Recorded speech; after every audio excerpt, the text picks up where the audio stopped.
The Tragedy of Cinema podcast is intended as a family-friendly program that by extension strives to be inclusive to all people regardless of their ethnicity, gender, creed, or any other identifying factors in this incredibly diverse world of ours. With that said, some of the films we discuss may contain serious subject matters or have content considered morally objectionable by today's standards. We do not intend to condone or dismiss these aspects of these films, but our primary focus will be on what we believe the film succeeds at, some fun facts, and our personal enjoyment factors of each film. With that said, we hope you enjoy the show.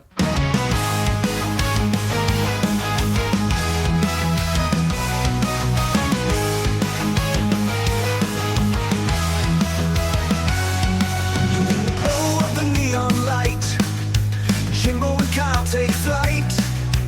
80s dreams are its delight. In the realm of black and white, movies and TV flow through the stories we all know.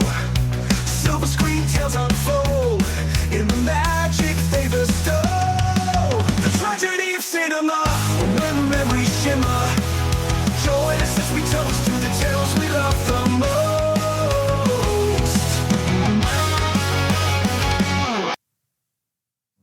This summer, they're coming. Awesome! To wipe that silly smile off your planet. Big ones. Any ideas? Little ones. Snag one. Snag one? Yeah, snag one and put him in the bucket. I seen this movie. The black dude dies first. You snag it. Nasty ones. Get this thing out of It's gonna me! be okay, Harry. We might have to amputate. Whoa, Doc! Don't take the leg! Setting for his crotch. Dang it, take the leg! Is there some sort of alien attack happening here? And this kind of thing the government usually gets involved in. Shouldn't we tell them? Absolutely not. I know those people. David Duchovny, Orlando Jones, Sean William Scott, and Julianne Moore. It was so hot. From Ivan Reitman, the director of Ghostbusters, Evolution. What in the unholy crimson hell is that? That's like a big loogie. All right, guys, welcome back to the Tragedy of Cinema podcast. I'm your host, Jimbo, and once again joined by my co-host. This is Bond in Texas. Bond, today we are taking on the movie Evolution, starring none other than the great David Duchovny from X-Files fame. Comedy, sci-fi comedy, I guess you would say. I think so, yeah. So, Bond, Evolution. before we get started. Uh-oh. Oh, no. The Not dreaded the question. Do you think that in this movie, if they would have put Gillian Anderson opposite of David Duchovny instead of Julianne Moore, that this would have made a better movie? I'm going to have to say nope. Really? I think you would have had a lot of people disappointed because they would have expected like an X-Files type movie. Well, and because this movie's just silly. You heard it in the trailer, because there's one thing I was going to bring up at this is because David Duchovny is talking to, I think it's Orlando Jones, and he's like, or Sean William Scott, and he's like, well, isn't this something that the government takes, or the FBI takes care of? He's like, no, I know those people.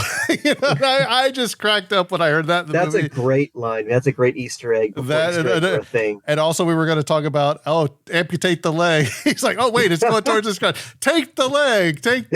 So, the trailer's hilarious. I know. And it was a shorter trailer too. Oh man. Okay. So let me tell you about this movie, man. Tonight we'll be covering Evolution. It's a 2001 American science fiction comedy film. As it said in the trailer, this is directed by Ivan Reitman, Canadian film director. Man, if you watched any movie in the 80s and 90s, you've seen an Ivan Reitman movie. Yep. He directed Ghostbusters, Ghostbusters 2, Twins, Kindergarten Cop, Junior, Stripes, your favorite movie, Meatballs. All of those movies are all directed by Ivan Reitman. This movie has a screenplay written by David Diamond and David Weissman, story by Don Jacoby, produced by Daniel Goldberg. This movie came out in June 8th, 2001 by Columbia Pictures and DreamWorks Studios. It didn't do that well at the box office, Jimbo. It just didn't do that well. Can I just say I was one of the people that did go to the movies and see this in 2001. Did you go? Yeah. Oh, yeah. I went. Of They got my course. money. They got my money. Not only that, but I actually won a movie poster for this movie. No Deep way. in my closet somewhere. You still have it? I wish I could pull it out and show it to you. Deep in my closet, somewhere in my garage, I have an Evolution movie poster. Dude, you have to find it. It is so lost, but I did. I won it at the movie theater. What'd you have to do? I think they just like called your ticket or your seat number, and if you were, and Or I were won you a the- movie poster for the Evolution. Or were you the only person in there? Yeah, it was probably just my brother and I sitting in the movie theater. It's like, you want it? No. You want it? All right, fine. I'll go get it. And I think, the poster, was it the poster that has like the yellow face smiley with the three eyes? Smiley face with 3 eyes. Do you know what that reminds me of? Do you guys have Rosalind bakeries down there, or did you ever have a Rosalind bakery down there? No, I don't think that's a Texas thing. Well, Okay. they have these cookies, these icing cookies, right? And it's got yellow icing, and then it's got a smiley face. So it's got two eyes and a mouth, like a smiley face. And I was like, man, I wish they would have done this for Evolution. They could have made a alien one, You could have requested that one, man. right? Okay, so like I said, this movie didn't do so well at the box office. We'll talk about maybe why later. The budget was $80 million, which translates to today's money to $145 million movie. Big budget movie for 2001. But I'm going to say a lot of that was probably for the special effects. Probably. And then it did have a lot of stars in it. It did have a Yeah. lot of actors in it too. It only did 98 million at the box office, Whoops. which translates to 177 today. So it cost 80 million to make and it made 98. Yeah, but how much That doesn't include, promotion? yeah, exactly. That doesn't include like the movie poster I won, those kind of things. That's how they lost money.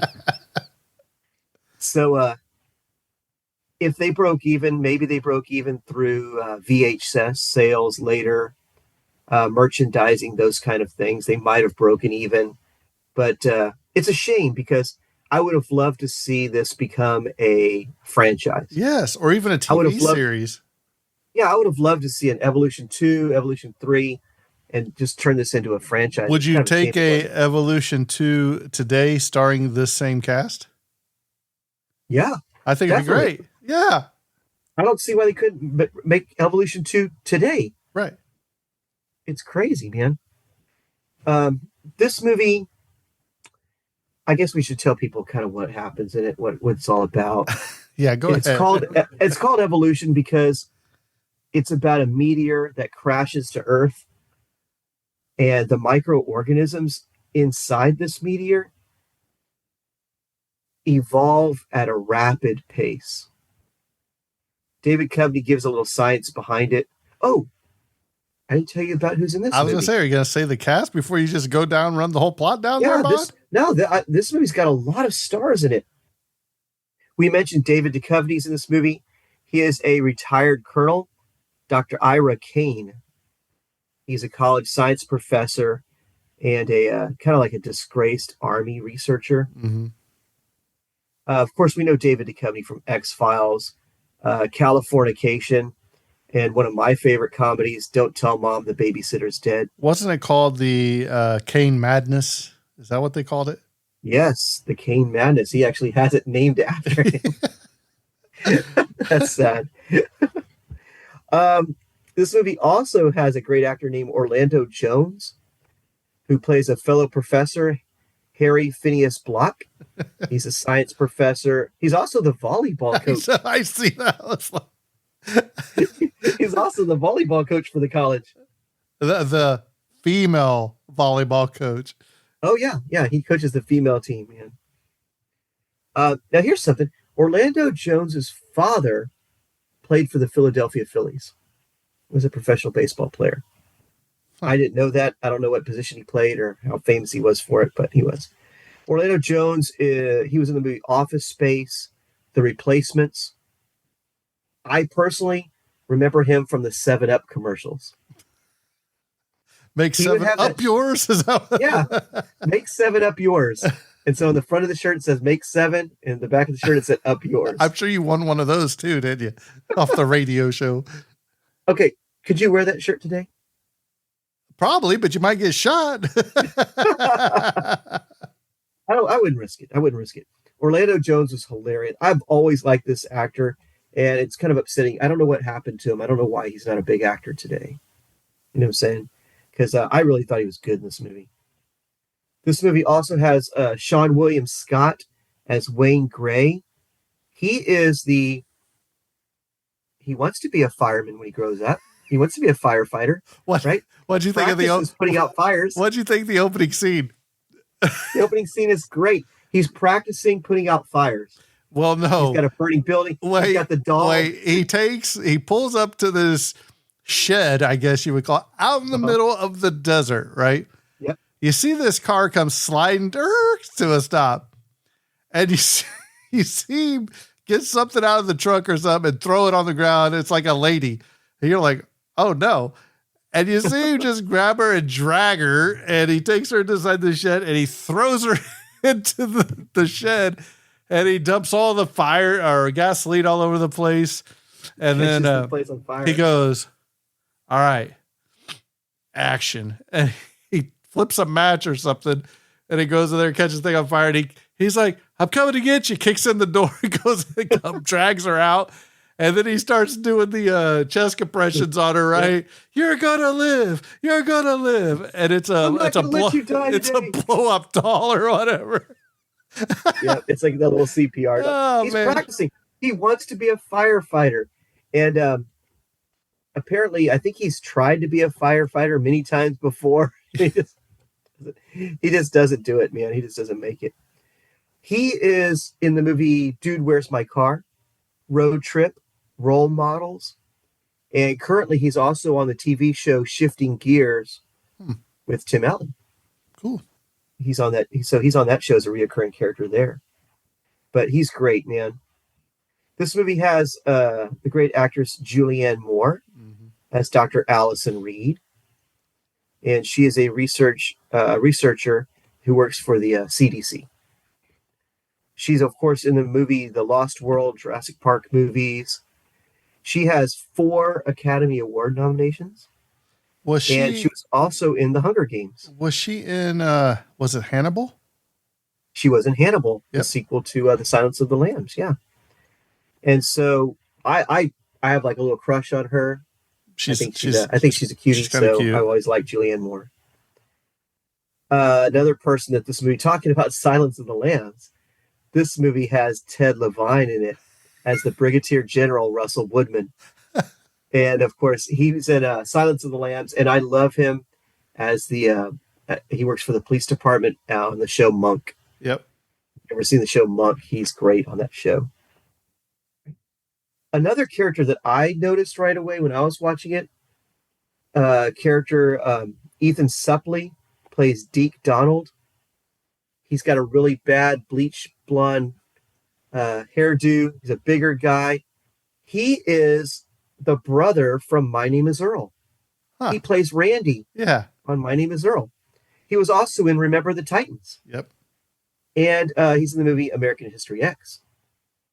So I love that actor. I think he's great, man. But that's kind of like the main characters here. And that was Was he one of the 2 guys that at the beginning of the movie, when David Duchovny's given his thing, and he's like, hey, good job. Everybody got an A. And they're like, the 2 guys raise their hand and they're like, ours say C minus. Yeah, we got a C. He's like, well, let me tell you why. And he reads the whole entire paper. Their whole entire it's just paper. A paragraph. Oh, it's about, what is it, about cell division or something like that? He's like, my uncle's in a cell. He hardly gets out all day. He's only allowed out 1 hour a day. Oh, yeah. Ethan Suplee plays Deke Donald, and Michael Ray Bauer plays Danny Donald. They are funny, man. They're actually pretty helpful. Yep. I mean, we'll get to why they Heroes. are the heroes. We'll get to that, man. All right, so as Sean William Scott, Whoa, Wayne whoa, Gray whoa, is whoa, putting whoa. up- You forgot Uh-oh. one very important person. Uh-oh. Who did Probably I the most forget? famous person in the entire movie. Oh, you're thinking about Ty Burrell, the Colonel Fleming from Modern Family. No. Oh, you must be thinking about Gregory Eisen as Barry Cartwright, who played the president on the show 24 and also had a No. small role in Airplane. No.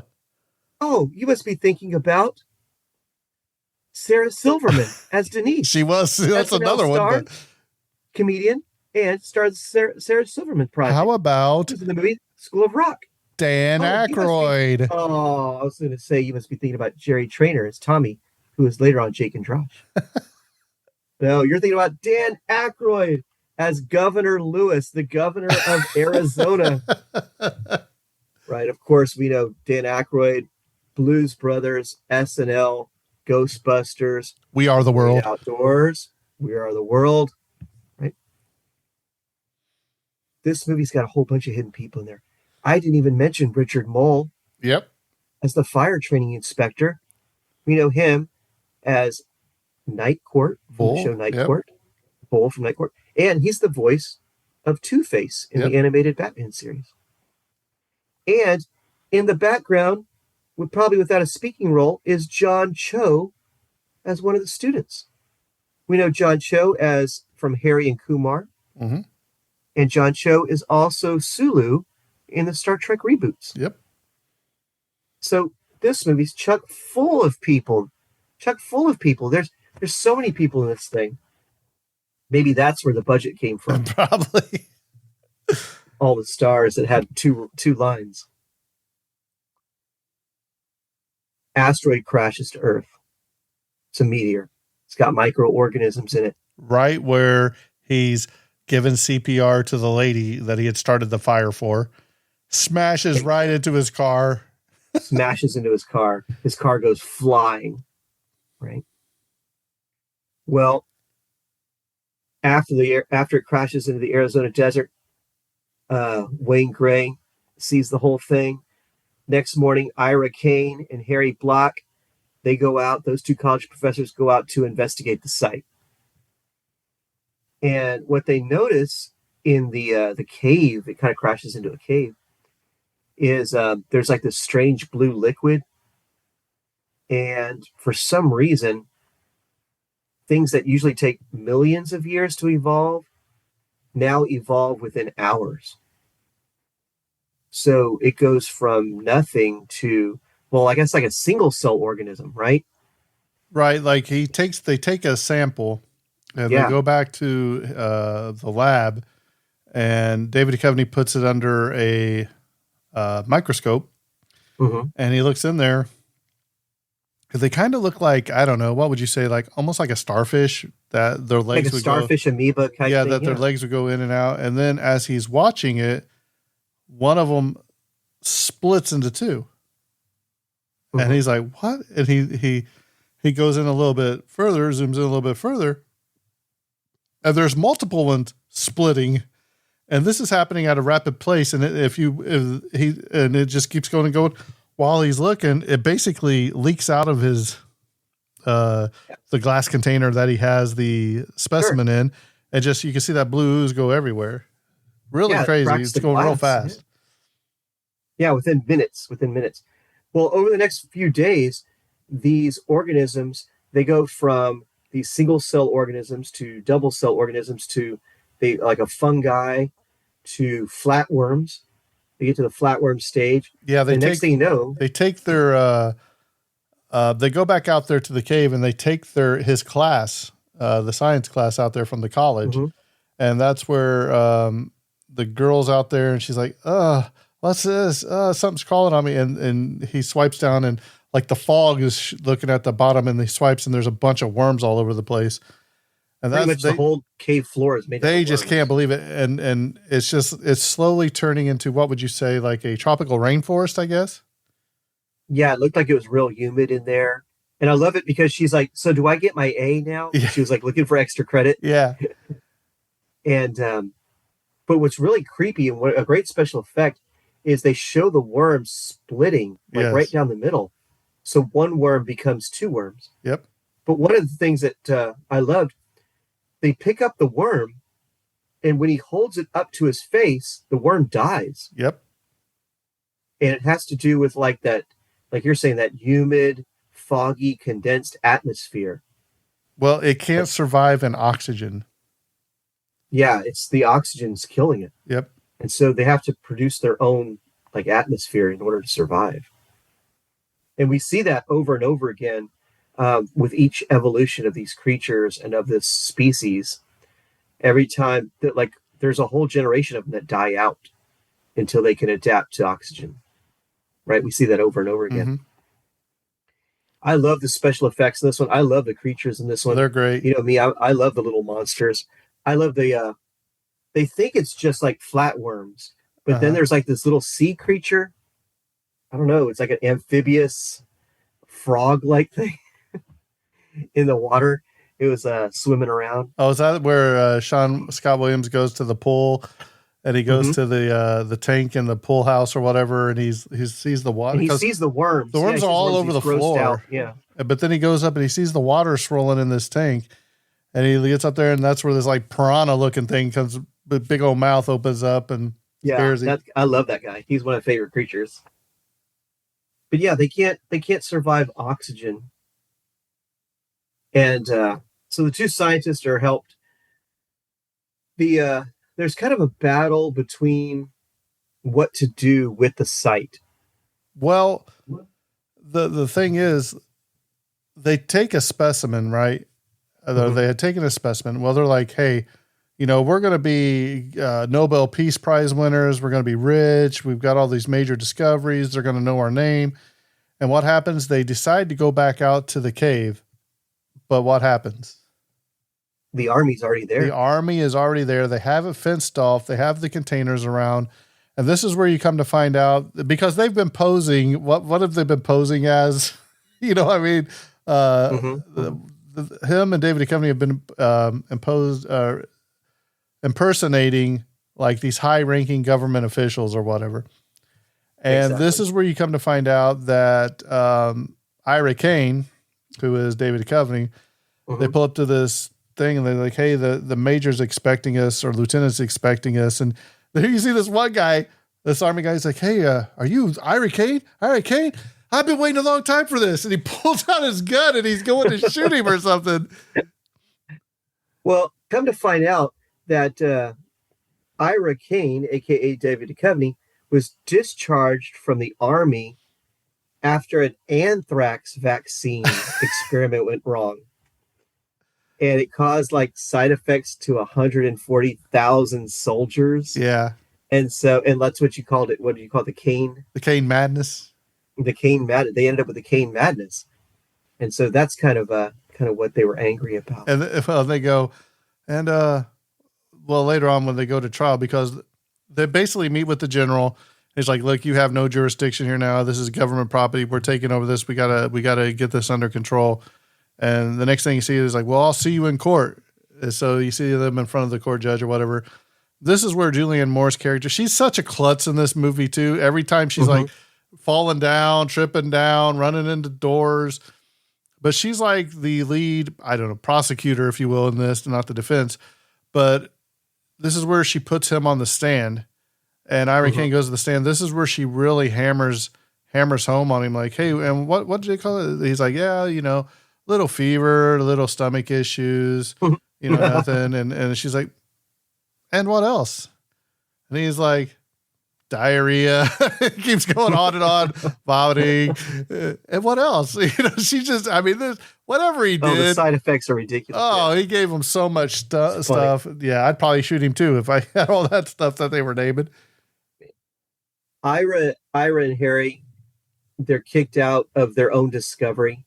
The army takes over, and they decide they want to sneak back in to get new samples. Yep. Right? They want to sneak back in. And this time when they go into the cave, it looks like an alien planet in there now. But wait.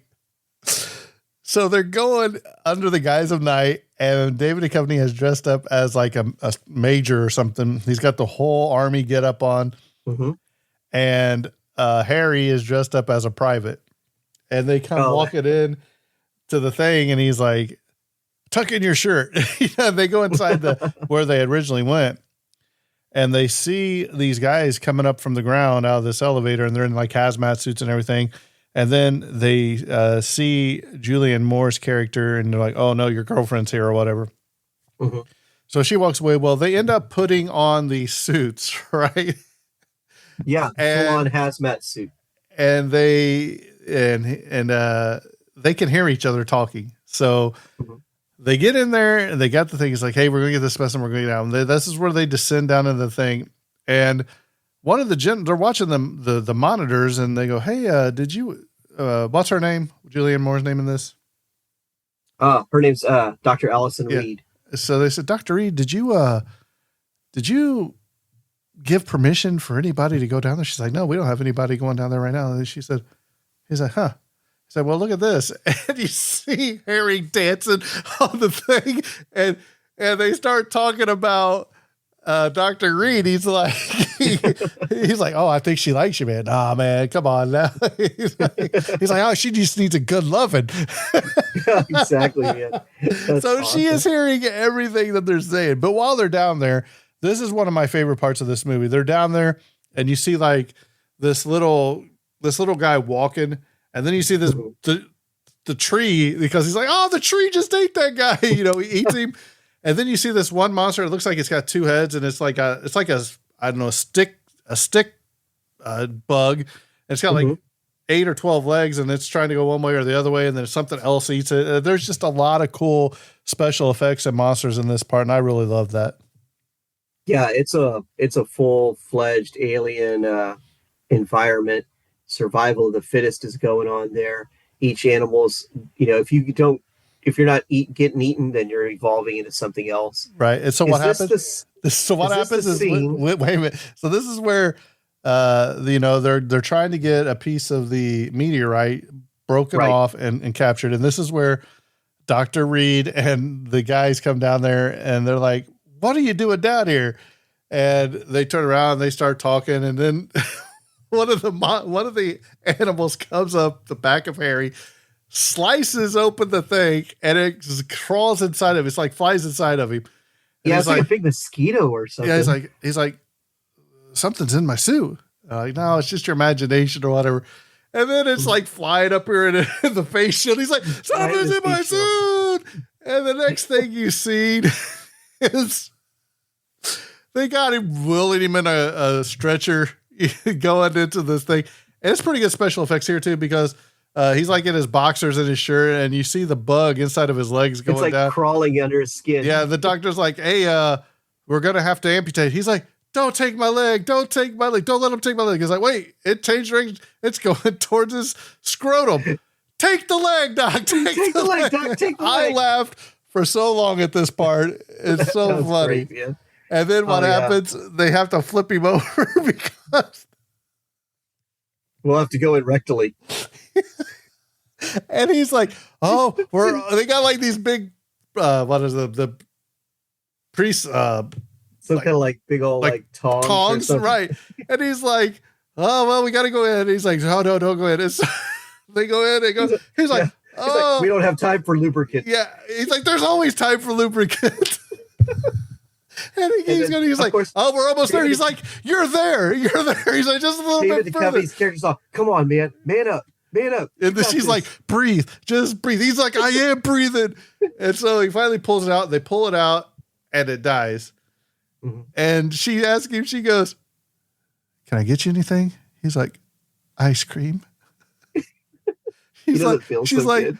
Well, what flavor would you like? He said, it doesn't matter. It's going on my butt.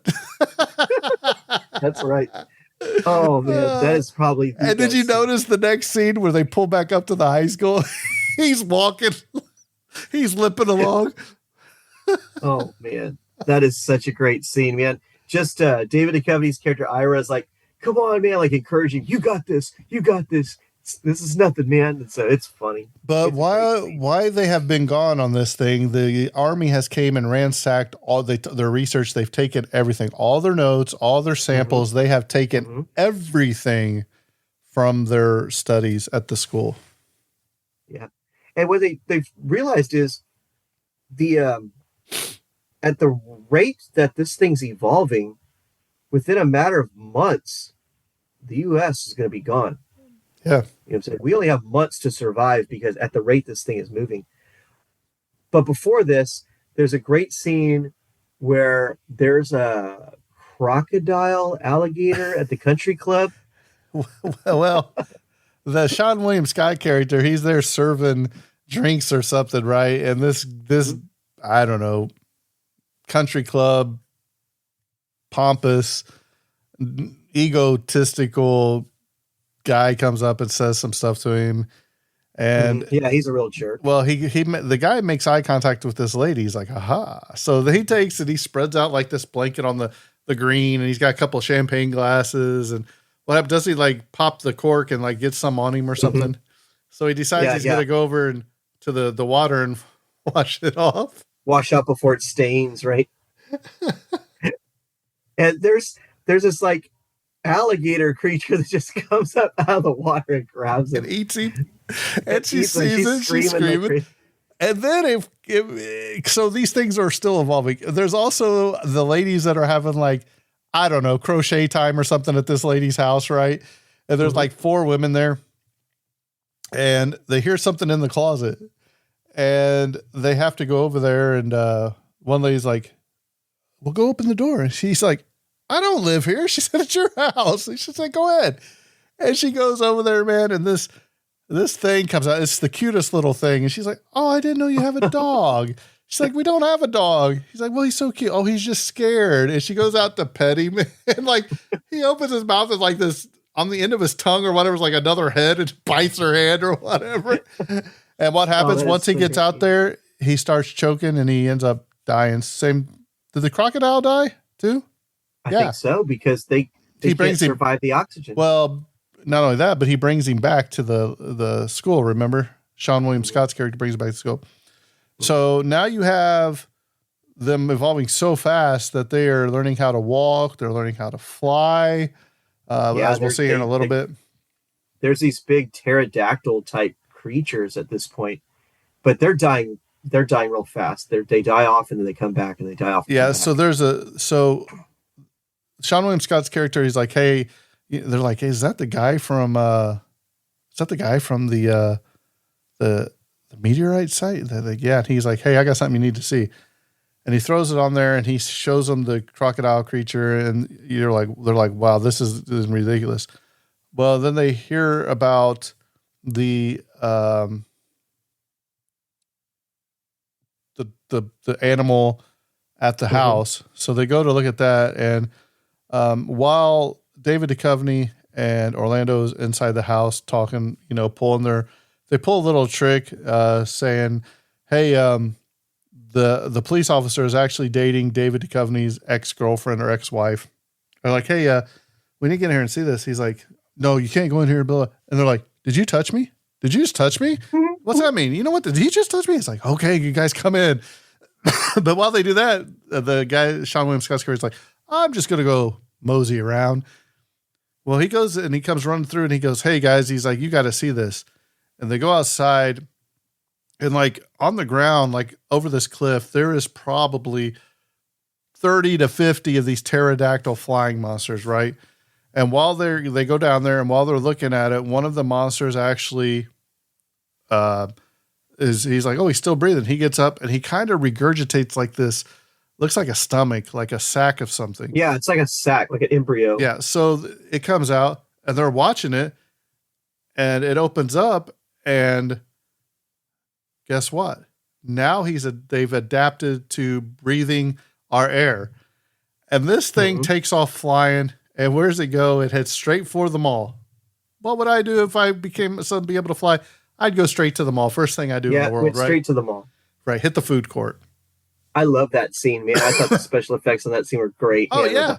Flying monsters all around the mall. So they decide, well, we got to go stop this thing. So what they do, they go in there, they break into like the gun store and they get shotguns and they're like, well, where could it be? And you see this girl, she's shoplifting. She's like putting clothes on and putting layers over and over and over. And the door's right on. And she's like, I'm in here. And so finally she gets fed up and she opens the door and that creature leans in and is like, next thing you see is he's got her by like the shoulders or something. And he's flying all around the mall and her feet are swinging. I'm like, man, she's going to hit something. It's like a double decker mall, right? They got stairs everywhere, escalators. He's flying around. And this is another one of my favorite scenes of this movie is you get Sean William Scott over there by the, there's like a microphone and he's like, caca. And he's like, I'm going to shoot him. I'm just going to shoot him. They're like, what are you doing? He's like, I'm communicating with caca. They're like, that's not working. And then once he starts singing, Bond, Oh man. I forgot what he's saying. What is he singing? I don't remember, man, but he starts singing this song and they're like, are you kidding me? He's like, trust me. He's like, I'm communicating. And he starts singing this song, right? I have to pull it up to see what song it was. But he starts singing it, and next thing you know is the animal turns around. He's actually flying back towards him. So they end up, Duchovny characters goes to the top. He's like, hey, I'm going to the top. You grab the woman. And if you see him, Harry dive at the woman, he like spears her off of the animal, right? Okay, so was the song, was that the You Are So Beautiful song? Yeah, I think so. Yeah, You Are So Beautiful to Me. Oh man, that's so good. The army wants to nuke the whole facility. The army wants to nuke it. They want to take it out. But the problem with that is Julianne Moore's character, Dr. Reed, says, you can't do that. You can't nuke the area because what's triggering the evolution is the heat. So you can't add heat. If you add heat, all you're going to do is accelerate the evolutionary process. All right, Bond. Oh, you found it. I am going to play a clip of this scene. Okay. Hopefully this works. We are going to play the clip of where he does his cacas and when he starts singing. Okay. All right. Here we go.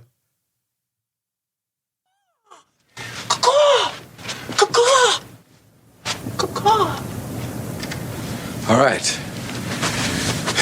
If I was a giant, nasty alien bird in a department store, where would I be? Lingerie. Not you, the bird. Lingerie. We're never gonna find this damn thing. I lost him. It's gone. Let's go. How do you lose a 20-foot bird in a mall? Ira, I don't know. So what do we do now?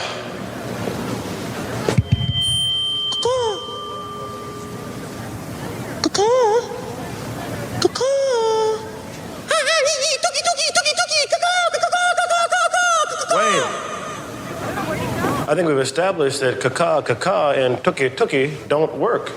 Right. Sorry. All right. So what do you say, Ira? Pack it in?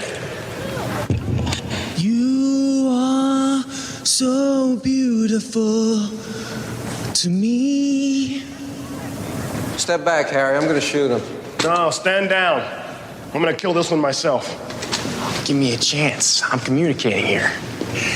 You are so beautiful to me. Wayne, would you please stop because you are embarrassing me? Can't you see? You're everything.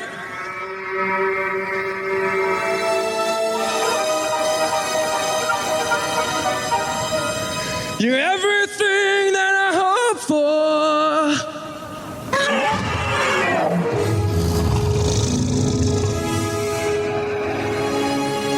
It's working. All right, there you go. There's just a little bit of That was awesome. the caca tuki. I think we've established that cacao and tuki Doesn't work. Oh man, so you're right.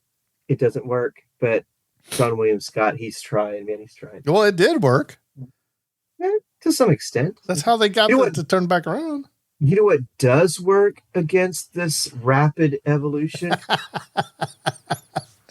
Well, let's think about this, because the general has decided that he is going to napalm the entire cave system to stop it, because they were going to burn it out. And the governor's like, look, I don't care how much napalm it takes. You got my full blessings. I'm not losing Colorado or wherever they're at. And he said, I'm not losing this Glens Valley or wherever they're at. I'm not losing this city. Right. So what happens? So Julianne Moore basically quits the government because they kicked out all the scientists, and she goes with them, and she's like, I got your samples. So they go back to the school, and they've got the Petri dish, right? And they're sitting around, they're like, look, I don't understand. I don't know what we're going to do. I don't know how we're going to stop it. And Harry lights a cigarette or cigar. And Duchovny's like, when'd you start smoking? He's like, today or whatever. And he takes the match and he flips it, and it lands right into the Petri dish. And Bond, what happens when it hits the Petri dish? Rapid evolution. Rapid. I mean, we're talking these little organisms scale up the wall. They're on the ceiling. I mean, it's just crazy. It takes over. Yeah, it takes over that part of the lab. So what's going to happen when they drop napalm down into these caves? It is just basically going to rapidly progress this evolution million folds. It's an accelerant. And so in essence, they're going to be releasing an accelerant on the process. So what might take months will take days. Well, but you got to remember, they're having a big party at the school right now, right? And the two guys that we talked about at the beginning of this, they're in there with them. And David Duchovny's got like Julianne Moore's got this shirt on that's got the periodic table on the back. Mm-hmm. And he's looking at, he's like, wait a minute. And so he's going down and he's following this thing. And he's like, he says something about what happens when we do this. It's like we're carbon-based life form. And what's deadly to us is sulfuric acid. Right. And he goes over to them and said, they are whatever. And he said, what is deadly to them? And he says, silicothium or something. And selenium sulfide. They said, well, how much are we going to have of that? And they said, well, probably 500 gallons at least. And he's like, well, we can't get that much. And the two guys like, yeah, you can. They said, well, where are you going to get it? He said, Head and Shoulders shampoo. Exactly. So selenium is toxic because they're nitrogen-based aliens, not carbon-based. And so you're right. Donald and Danny and Deke. That's their name. Danny and Deke. He said, all you just need is some Head and Shoulders shampoo. Said, how do you know that? He said, look at my hair. He said, notice how glossy it is. It's true. It's true. They have great hair. So they just need the number one ingredient in Head and Shoulders. So we haven't established that he failed his fire thing because he got hit by the meteor and he'd been up all day and he's fallen asleep at the fire training. So we had to climb the ladder with the rope and all that. And he's like, look, you can come back and try again or whatever. So he goes and he takes the fire truck, and they have got, I guess everybody on campus has went and bought every bottle of Head and Shoulders in the city, and they squirt it all into the fire truck's reserve, I guess, tank, if you will. Right. So they can use the fire truck and the hoses in order to use that as a sprayer for the Head and Shoulders. So that's the plan. That's the plan. Well, the Army has turned this thing into a giant amoeba. They actually started early. Mm-hmm. Mm-hmm. So they start early, and the first napalm strike turns this alien life form into a huge glob. The fire truck with Duchovny and all of them, they are actually inside the cavern system. And we didn't even talk about this yet, because when they go back to the base the first time, these things have evolved into like an ape-like creature now. It looks like something straight out of Doctor Who. And it attacks the facility, and actually Sean William Scott's character actually shoots one with a gun and kills it. So these things are down. Yeah. So they go down into this cave system, and all of a sudden, all these ape-like, looks like Yeti creatures are coming at them, and they're like, turn the hose on, turn the hose on. You need to turn the hose on. Please turn the hose on. But what happens is the napalm was dropped already, and when it hits, you see this thing just evolve so fast that it's eating those ape-like creatures. And so they have to run out of this thing, because if not, they're going to basically get overrun by this thing. So they get in and they are running, and the fire truck is driving away, because the ground and everything up top, the general and all much, and this thing just comes out of the ground. I mean, think of like, maybe that's what's caused the Grand Canyon, something like that. Just, that's how big huge. this thing is. Yeah. It encompasses, like, it blocks the sun. It's so big. Yeah. Which is a good thing, because it makes it so much easier for the fire truck to drive under it and go up, if you will. They're looking for an opening, Bond. They're looking for an opening. So they look up and they see an opening, right? They're going to have to go up through this amoeba-like creature's butt. The butthole. Butthole. It's got gas or something too. Remember, they're like, oh, man. Oh, yeah, it smells. So Harry and Ira decide that Ira's like, I'm going up. And he starts getting the ladder, and Harry's like, hey, I'm going up too. So he's like, if this is going to be the great scientific thing, I'm going to be up here. So he's at the top, right?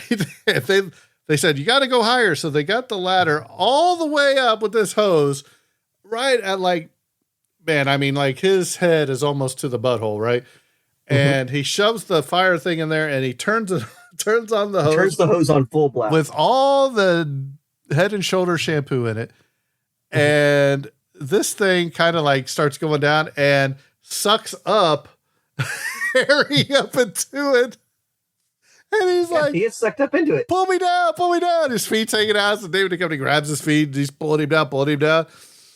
And he gets down, and all of a sudden they start seeing this thing start bubbling and everything. And they have to get out of there. He's like, you will not believe the things I saw in there. So they get down, and the fire truck's taking off, man. And all of a sudden this thing just starts pulsating, get bigger. Looks like it's bloated. It's changing colors. And then you have a boom. And this thing just blows up everywhere. They've done it. They have saved the day. Yeah, they did. They saved the day.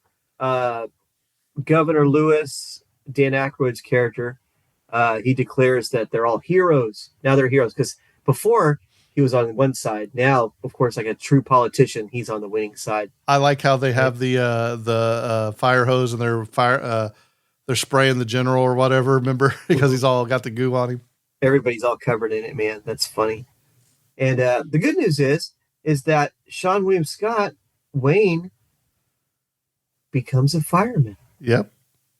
Right? He gets made a full firefighter because he passes that part of the test. So that was pretty nice.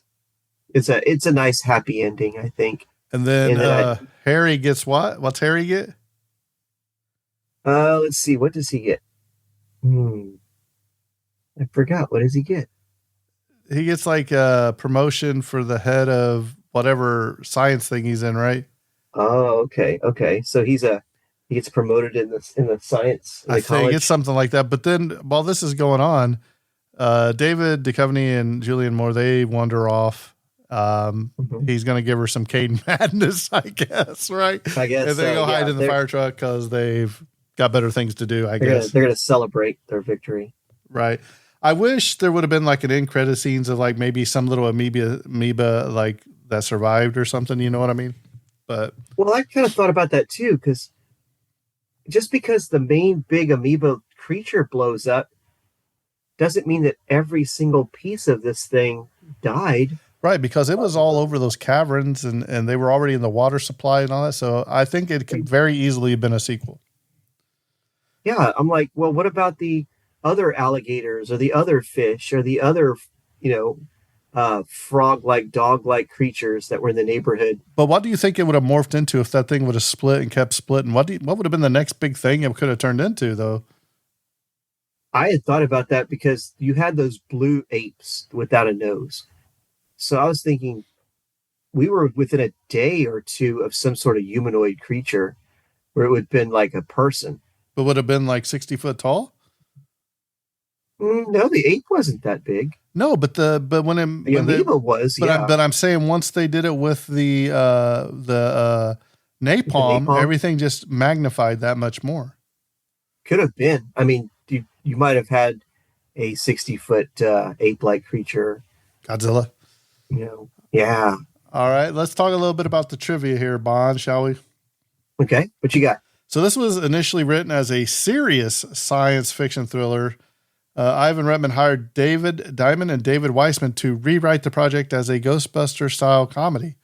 The original writer, Don Jacoby, actually enjoyed the changes so much he continued working on the film alongside the other writers. He's like, hey, this works. During the lengthy shooting in Page, Arizona, Dan Aykroyd actually entertained the local folks by carding guests at bars, unofficially greeting people at Walmart, and visiting locals for cups of coffee in their homes. So that's really cool. Mm-hmm.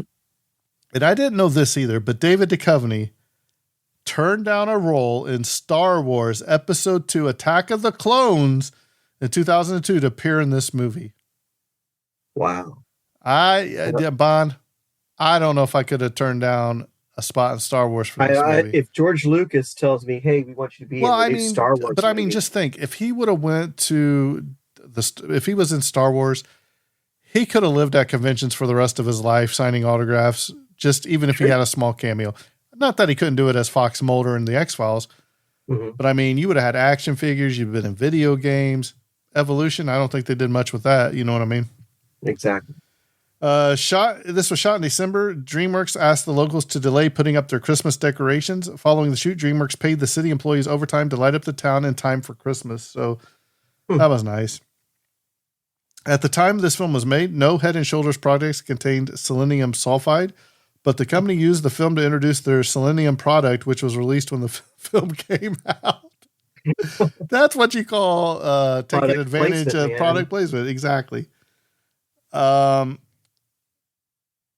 The placement of the elements selenium in Head & Shoulders and shampoo is technically correct, though regular Head & Shoulders shampoo does not have any of the element. Head & Shoulders intensive treatment shampoo actually does consist of approximately 1% selenium sulfide. Wayne's call of tookie tookie to the flying monster in the mall was the call of the tookie tookie bird in the cartoon George of the Jungle. That cool. Is so cool. The clumsiness in Allison was Julianne Moore's ideal. And we didn't talk about it, but when they first pull up in the to go into the cave, she gets out of the fire truck and she face plants right when she gets off there, man. Oh, man. The reference to selenium is also made in Ivan Reitman's Ghostbusters, as Ray explains the specifics of Dana's building. So I'm going to have to go back and look and see if I remember that. DreamWorks Pictures was the original distributor, but months before production began, they sold the international distribution rights to Sony Pictures due to budget concerns. Orlando Jones admires the backside of one of the mutant bugs. Remember when he looks at he's like, look at the butt on that thing.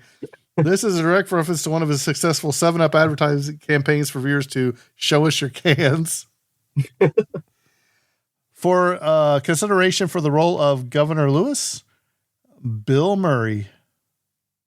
Oh, yeah, that'd been great, man. Especially would have been, 2 Ghostbusters in this. Yeah, wouldn't have been that much of a stretch. For the role of Wayne, which I think was Sean William Scott, right? Yes. Michael J. Fox. Man, that would have been awesome. That would have been so cool. I would have loved that. ADZ would have loved it too, right? Mm-hmm. 3 actors who appeared in this film, Orlando Jones, Andrew Bowen, and Pat Kilbane, were former cast members of the Fox sketch comedy series Mad TV. This one right here is about 16 paragraphs long. I'm not reading it. David Duchovny's character name, Ira, is a Caesar cipher of his character name in the X-Files, Fox. For the role of Harry Block, which was Orlando, Will Smith. Yeah, because this would have, well, I don't know, because you would have had him from like Independence Day and all those other. But that would have been sci-fi. funny because it would have been a comedy role for him. I don't know. I think been Orlando nice. did fine with it, though. Yeah. So the final roster amounted to around 18 creatures, some of which were alternate versions of the same basic template. Those translated approximately to 200 animation shots, a number that rivaled the Tippett Studio shot count in Starship Troopers, with the important difference of much lesser time in which the crew could produce them. When the release date was moved further up to 6 weeks, Tippett and St. John decided that the workload of visual and physical effects would have to be shared between several companies. Tippett Studio retained the majority of the effect shots. Pacific Data Images produced the opening meteor sequences and some of the primitive life forms seen early in the film, and Sony Pictures Imageworks was assigned certain insert digital shots. KMB EFX produced a number of physical effects, including dummies of the alien dragons. Alligator Dynamics was instead assigned the creation of the alien primates. So this thing had a bunch of different companies helping get this thing going. To ensure consistency, most creature designs, except the primates, were produced at Tippett Studios with concept drawings, maquettes, and reference materials passed over to PDI and KMB for their task. Ivan Reitman also reviewed the designs process weekly and was the final decision maker on every detail of the alien creatures, their ecology, and their habitat. So he's like, look, I'm not letting this thing get out of control, because when you have all those, I'm sure there's difference of opinions, different ideas. So he wanted to make sure everything was great. Actor Wayne Duvall, who portrayed Dr. Paulson, was a guest star on The X-Files, starring David Duchovny. Duvall played Agent LaManna, an FBI agent who used to be Mulder's partner. The scene that introduces Dan Aykroyd as the governor of Arizona is identical in many ways to the governor of New York scene in Ghostbusters, which was directed by Reitman and also starred Dan Aykroyd. Considered for the role of Allison, Jennifer Aniston. There you go. Oh, yeah. Yeah. I mean, you know, it's hard for me to picture Ted Levine playing Buffalo Bill after seeing him in this movie, isn't it? Yeah. He did play Buffalo Bill. That's who he always is to me now. So it's like anything else. It's hard for me to see him as anything else. By the time the visual effect companies had been assigned to their task, there was only weeks left to deliver certain shots. And in some cases, design work had yet to be completed. St. John recalled, it took a lot to get the design process up and working in the beginning. We wanted to have all 18 creatures designed and finalized before we started shooting. We did fairly well. We were only short by about 4, and one of those was the amoeba-like organism. This schedule resulted in a compressed design process. Creature iterations evolved even concurrently to the creation of animatics for major sequences. And as a principal photography began, some shots were still in the conceptual phase, whereas others were being finished. So, man, I bet that was under pressure, man. Yeah, that's a lot of work in a very little time. So every creature, once finalized, was sculpted into maquette, principally by Peter Koenig and Damon Bard, and cyberscanned. Some maquettes, such as the Tifa band, had to be broken down and scanned in parts. The resulting digital model was then refined manually. Color scheme maps were hand-painted, whereas displacement maps provided texturing and detailing. So, I mean, dude, that's just... It seems like, you know, now that you think about that, that's a lot of work that went into this movie. And it paid off, man, because I thought all of the creatures looked great. I love how original they were. They didn't. They kind of looked like the creatures and animals we know, but they were slightly different. They were really creative with those, man. I really liked them all. For the role of Ira Kane, here's 2 people. How about Leonardo DiCaprio? Could he have done the David Duchovny? Yeah, I think so. It would have been a nice comedy role for him. What about John Cusack? Yeah, I would think that'd be great. Yeah. Can you imagine John Cusack, Will Smith, and Michael J. Fox as the lineup for this movie? That would be with great. Bill Murray. With Bill Murray as the mayor. Robbie Coltrane was considered for the role of General Woodman. Dan Aykroyd and David Duchovny also appeared in Chaplin in 1992. I've never seen that movie. I need to see that movie. Kane County, Utah is directly adjacent to Page, Arizona, where Harry Block, Wayne, and Dr. Ira Kane battle the alien threat. Here's some other stuff about the whole animation process. I mean, these things are like paragraphs long. So One of the creatures, a mosquito-like insectoid dubbed the Dragonfly, penetrates Harry's body. The most challenging aspect of this character animation was the quick buzzing wings. Brennan Doyle, part of the crew, related the wings had to move fast and there had to be motion blur, but you still had to detect the shape of the wing within that blur. The mosquito shape moving around within Harry's body was a PDI effect. Yeah, there's a lot of different stuff in here, man.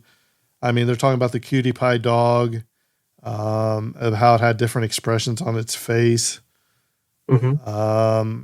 They're talking about the more advanced aliens were discovered at valley houses of graveyards of dead or dying like creatures, a combination of digital animation and practice models. Designs of these monsters, including the Walmart bird that wreaks havoc in a mall, began as more bird-like as opposed to the final incarnation you see. Towards the end of the sequence, a mama bird in its death throws a digital creature, regurgitates an egg sac from what its offspring emerges. Yeah, that was really good. Reynolds recalled, each morning we sit up here and Phil would say, what can we do? One thought was the mama bird could just spit out a wet bird or spit out a pod that had a hard shell that would crack. We said to Phil, either of those two would be okay. Just whatever you do, please don't make it a sack. And of course, that's what they came back with, a sack. The burst sack was especially challenging to visualize and produce as with a digital element. Its most problematic characteristic was the amniotic fluid-like substance encased within, because Reynolds explained modeling anything that's soft and squishy and translucent is tough. Ultimately, Tippett Studio used multiple approaches. Views of the fluid inside the sack were performed by tweaking and slowing down stock water elements in the studio's library. More elaborate shots of the goo as the newborn monster emerges employed a dynamic particle system. So, I mean, there's just all kinds of stuff I could talk about this movie, but I'm not going to go deep into all this stuff. Of the 7 suits crafted by ADI, one was a hero suit endowed with a fully animatronic head with silicone skin performed by Woodruff himself. The 15-pound head was operated by 4 puppeteers. The suits also featured full arm extensions, and the performer's head was housed in the creature's neck with eye holes just below the chin. Glowing eyes were experimented with, as explained by Gillis. So, the smiley face logo in the film is an adapted version, 3 eyes to detonate an alien life form, of the normal happy face with 2 eyes, which dates back to the 1950s and is today used in many forms of marketing with licensing rights controlled by the Smiley Company of London. I would have said Forrest Gump, where he steps into the dog stuff, remember? Oh, that's true. That's how it was invented. In the diner, Ira interacts with his ex-girlfriend Denise, which was Sarah Silverman. Mm-hmm. Now, Bond, I did not know this, and I never knew David Duchovny was in drag when he did it either, but he played the character Denise Bryson in Twin Peaks in 1990 and Twin Peaks 2017. Have you ever watched Twin Peaks, the series? I have, but I don't remember that. I guess I don't remember much from the series because I think I would have remembered that part. Yep. All right, Bond, there's a lot more stuff people want to look up about this, about the animatronics and how all that came together, but we've already been rattling on about an hour, so I figured we might as well stop that a little short and they can look it up. So give me your thoughts, feelings, and ratings and review of this movie. No problem, man. Well, first off, this movie was given a 44 on Rotten Tomatoes. Huh. This movie was given a 4.9 out of 10. Roger Ebert, he kind of liked it. He gave it a 2.5 out of 4 stars. Well, that's amazing. That's pretty good for him, right? Yeah. So I like this movie probably more than I should. That's my personal opinion on it. There's nothing wrong with it. I still don't understand why it wasn't a big hit, why it wasn't a series of movies, why it wasn't as big as, let's say, Ghostbusters or any of the other movies that have trilogies and those kind of things.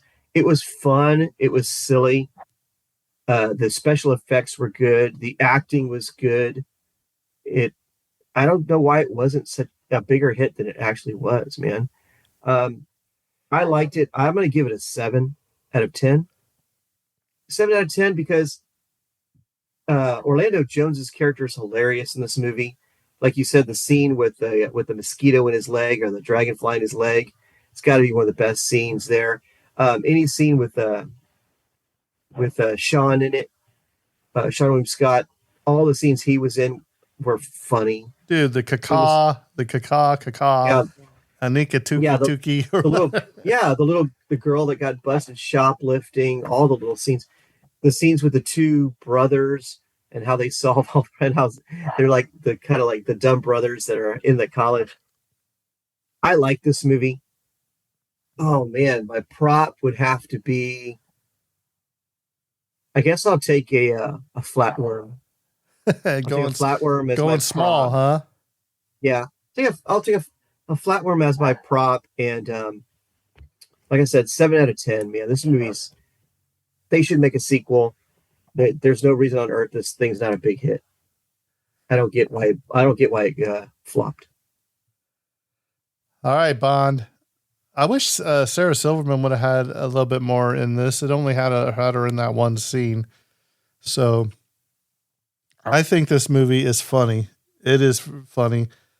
The special effects in this is top notch.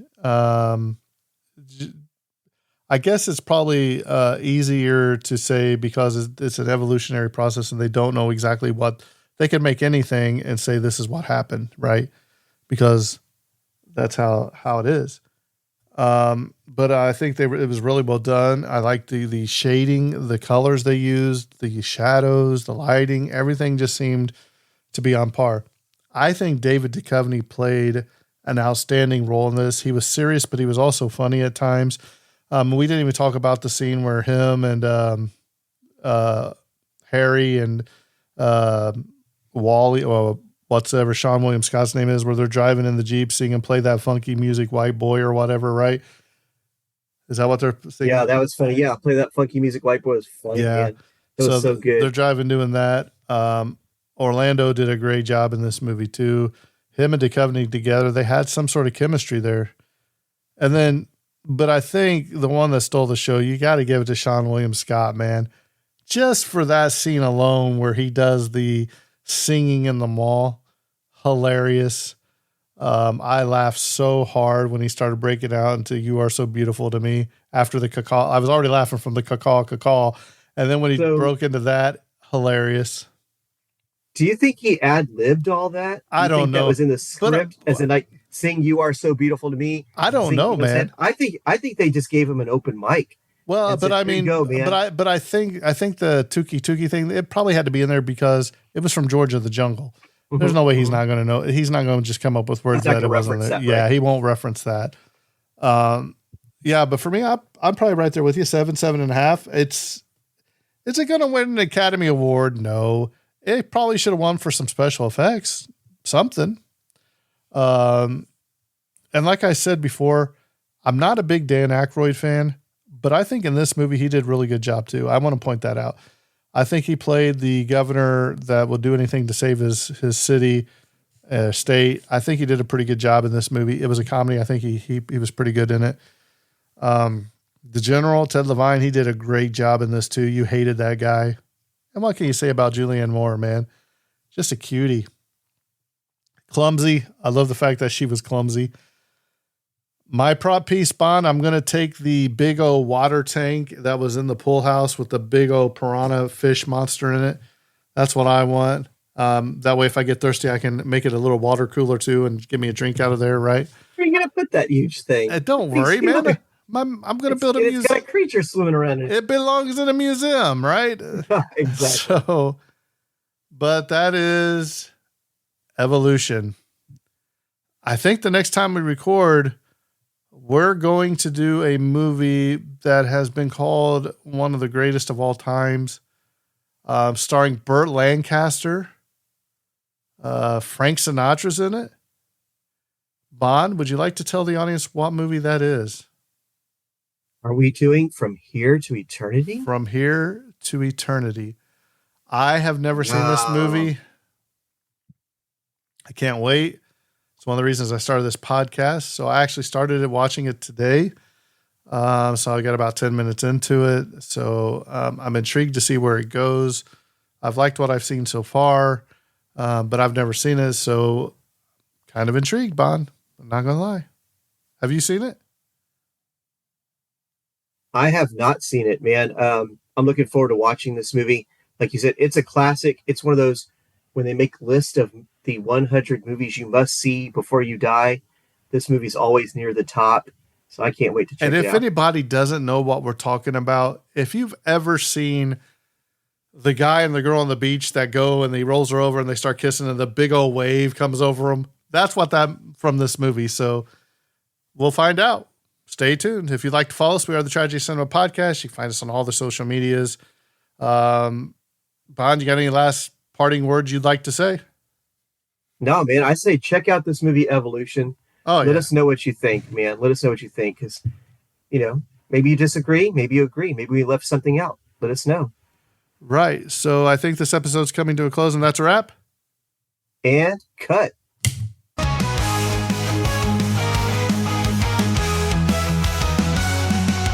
The tragedy of cinema, where memories shimmer. Join us as we toast to the tales we love the most. The tragedy of cinema, where memories shimmer. Join us as we toast to the tales we love the most.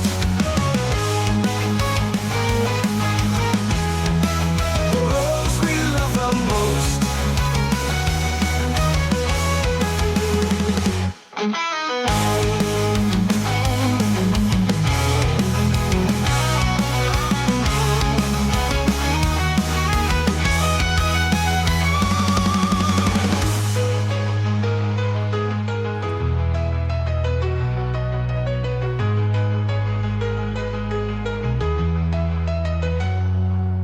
The tragedy of cinema, when memories shimmer.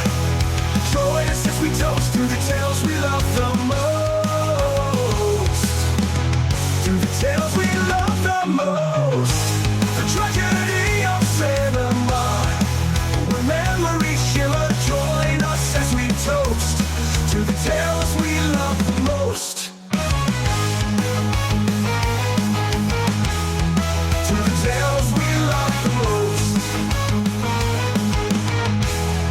To the tales we love the most.